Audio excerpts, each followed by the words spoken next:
ដែលស្លាប់យូរឆ្នាំហើយនៅវ័យប្រែចេញអស់ភ័យពេលដែលបានជួបជីវ៉ា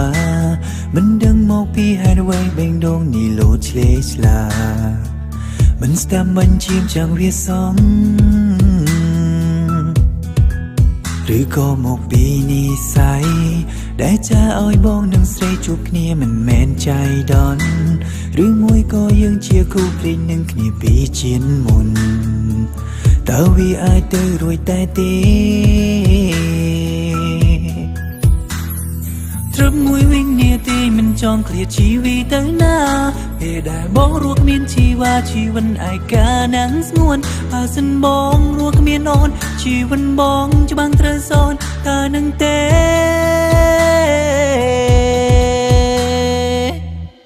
Cause I just wanna be with you now baby តើអូនយល់ព្រមទេប្ដូរឈ្មោះពួកយើងពីសង្សារទៅជាប្តីប្រពន្ធនេះហើយចំណែកគ្នារៀបការបង្កើតគ្រួសារមួយដែលមានសុភមង្គល I just wanna ask you marry me baby សូមកុំឆ្លើយថាទេសូមឆ្លើយថាព្រមមកណាស្ងួនផ្ដល់ឱកាសមកថាអូនឲ្យមកថ្ងៃឆ្នាំក្នុងស្ងួនហើយស្រឡាញ់អូនជារៀងរហូត She do it let's go បងប្រាថ្នារស់នៅជុំគ្នាជាមួយពិសីបងប្រាថ្នារស់នៅជុំគ្នាជារៀងរាល់ថ្ងៃបងសង្ឃឹមព្រះនឹងប្រណីបងសង្ឃឹមលោកនឹងអភ័យបងនឹងធ្វើជាប្តីដ៏ល្អបងនឹងថ្នាក់ថ្នមលើពីរបស់ដែលមានតម្លៃ You know how much I love you You know how much I need you Just now មិនព្រួយប្រែ I wanna be with you baby ចង់បាក់មេដងយើងចាប់ដើមរត់រួមគ្នាក្តីស្នេហាមិនអាចខ្វះរូបស្រស់ពងាបងមិនបណ្ដោយឲ្យអូនរបូតពីដៃអូនជាក្រពេចដែលមិនអាចកាត់តម្លៃ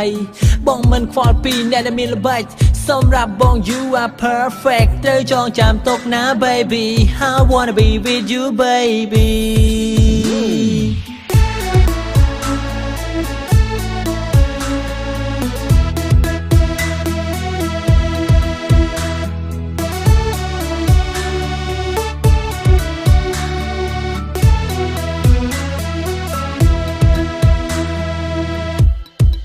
I just wanna be with you now baby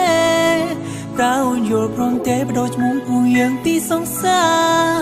ទៅជាប្តីប្រពន្ធគ្នាហើយចំណែកគ្នារៀបការបង្កើតគ្រួសារមួយដែលមានសុភមង្គល I just wanna ask you marry me baby សូមកុំឆ្លើយថាទេសូមឆ្លើយថាព្រមមកណាស្ងួនផ្ដល់ឱកាសមកថាអូនឲ្យមកថ្ងៃឆ្នាំក្នុងស្ងួនហើយស្រឡាញ់អូនជារៀងរហូ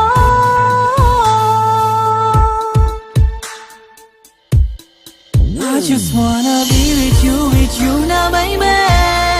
តើអូនយល់ព្រមទេបដូរឈ្មោះពួកយើងពីសង្សារ